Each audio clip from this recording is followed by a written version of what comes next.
to Horrorshow Art. I'm a digital illustrator, mask and effects artist specialising in all things horror. Today I'm sharing with you one of my absolute favourite pieces that I own. It's a brilliant collaboration with one of my favourite mask artists. You're gonna die up there. It's Regan. Russ Turk from Turk Monster Masks is one of my favourite mask artists in the game. His pieces have a sort of old school flair that I feel are reminiscent of the 70s and 80s Don Post pieces. His sculpts are bold, sometimes cartoonish, but always very, very detailed. His finishes are striking and they really use colour to highlight the depth and the detail in each piece. He's playful with his work and with his choices, and his pieces are constantly evolving. In short, Russ Turk's masks just feel masky. When I contacted Russ about finishing a blank of his Regan sculpt, I was very fortunate that he happened to have a foam-filled blank ready to go that he was willing to part with.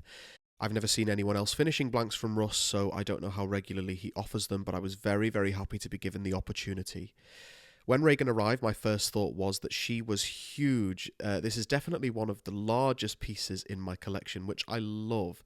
She's quite an imposing figure, and it gives you a really good opportunity to admire the details in this gorgeous sculpt.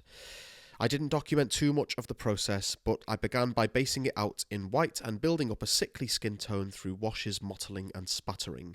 Once that was done, I went in and dry brushed with some yellows, blues and purples to really pick out those gangrenous infected sores and darken up the eyes. I then added blood and veining and yellowing to the eyes before painting in the eyes themselves and working on those horrible chapped lips.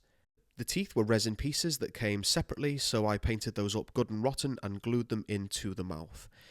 I based the paint job on these reference images. After some deliberation, I opted to add a tiny bit of vomit.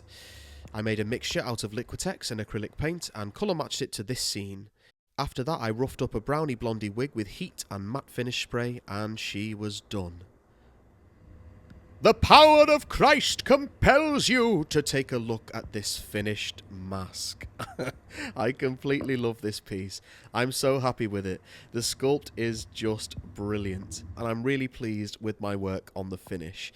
It completely reads like the Regan in the movie. She has that sickly pale look that I really wanted to achieve, and I'm really pleased that my ideas regarding the colour palette really came together. The wounds look actively infected and very, very sore, especially those horrible chapped lips. I'm really pleased with the addition of the vomit, and I'm glad I didn't go too far with it. My one niggle I would have would be the eyes. I think they're not as neat or detailed as I might like. A few of my Insta followers suggested that resin eyes would have been really cool here, but I must be honest, I do prefer painting them in because it keeps masks masky. Overall, I'm very proud of this piece, and I'm so glad I got to work on one of Russ's sculpts, and I'm really happy to add this dream piece to my collection. Thank you very much for checking out this video. For more insights into the process or to buy a mask for yourself, head over to my Instagram at horrorshow_art. I'll also leave a link to Russ's Instagram so you can check that out too. There will be a link to that below. Do check out my Etsy store for stickers, apparel and cool cosplay accessories. There'll be links to everything in the description. I'll leave you with some cool shots of the mask, but don't forget to like and subscribe, and until next time, they're coming to get you, Barbara.